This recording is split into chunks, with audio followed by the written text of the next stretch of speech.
Skullgirls is known for its characters being very unique and diversified from one another, creating a memorable and fantastic roster.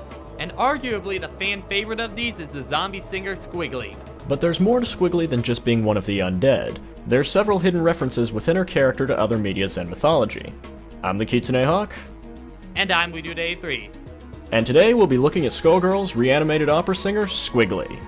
So get out your pencils, trivia enthusiasts, because it's time for character development.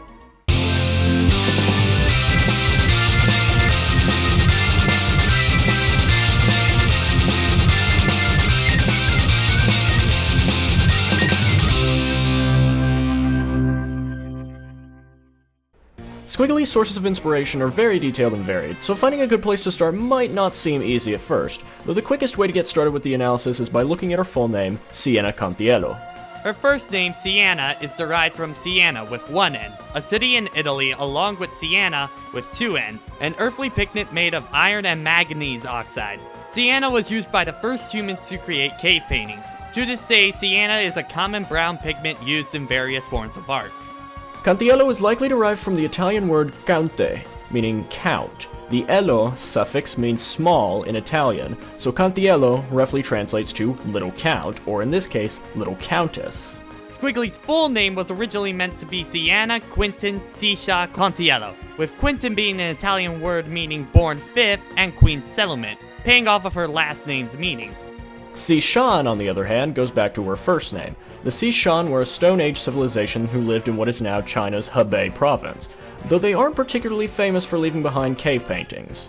As for her nickname Squigly, it was probably coined to be a reference to the serpent appearance and movements of Leviathan, the parasite that works in tandem with Squigly. And in turn, Leviathan's name comes from the sea serpent of the same name from the Jewish Tanakh. The name is synonymous with any snake-like creature associated with the ocean. Speaking of both China and Squigly's movements, some of her animations show her moving in a way similar of Shang-Chu, a type of vampire-like zombie in Chinese folklore. Anyone who's played Shenko from Darkstalkers should be familiar with this kind of zombie. And now for Squigly's moveset. Starting off, Dragon Punch has two references to its name, the first being the obvious similarity to the word dragon, and the second being that in Norse mythology, the Dragon are a race of undead beings. The Dragon Punch itself is also a nod to the famed Shoryuken of the Street Fighter series, sharing its dragon motif. Similarly, the word worm in Conker's Worm is an archaic term for dragons. Specifically, it comes from Anglo-Saxon English. Similarly, the Drake from Drake Bite is another archaic term for dragon. A few of Squigly's moves get their names from French terms, most notably, croisé, a fencing term that refers to using one's sword to force the opponent's sword into the high or low line, écart, derived from the French word écarter, meaning to separate or open, and en pointe, a ballet term in which a person moves so quickly it creates the illusion of gliding. Squigly's attacks have a pattern of being named after musical terms. Tremolo is a musical term for the repeated vibration of pitch, used to create a wavering sound. Madame Dragonfly is named after the opera Madame Butterfly by Giacomo Puccini.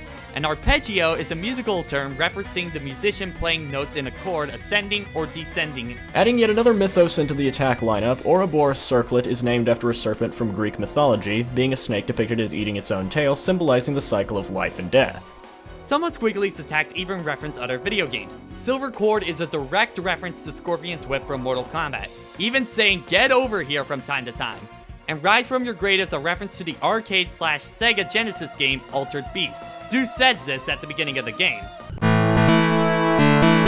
Rise from your grave. And finally, Lich Slap. What does that sound similar to? And now for alternate color palettes, which have a boatload of references to them. Squigly's third color option is a reference to Lydia from the Tim Burton movie Beetlejuice, and palette number 13 is a reference to Emily from The Corpse Bride, also by Tim Burton. Keeping up with the theme of the undead, palette 12 is a reference to the necromancer Lady Zozo from Code of Princess. Palette 9 is based off of Dead Master from Black Rock Shooter, and palette 20 is based off of Yoshika Miyako from the Touhou Project series. Squigly's 8th palette recolors her to resemble Marie, the final boss of Skullgirls, and her 14th, 18th, and 21st palettes reference characters from other video games, those being Lai Chi Fei Ling from Blaze Blue, Gum from Jet Set Radio, and Alice Liddell from American McGee's Alice series, respectively. Other anime references from Squigly's colors include 17, based on Susie Manbabaran from Little Witch Academia, and number 18 is based off Kyoko Sakura from Madoka Magica. And the last of her color palettes is the rather infamous number 15, based on the character Zontan, from, and I kid you not, the online pornographic series Zone, whose animator worked on Skullgirls. Yeah. As you can see, Squigly is a character with a wide array of sources of inspiration, all successfully molded into one character. She's one of the fan-favorite characters in the roster for a good reason, as the amount of detail that went into her design shows. Fitting into a well-put-together cast like Skullgirls is one thing, but being able to stand out is the mark of an even better character. This has been Character Development, and if you want to try Skullgirls for yourself, the link to the game on Steam is in the description, or you can buy it on PSN or Xbox Live. And if you want to see more character development episodes, click the video on the right.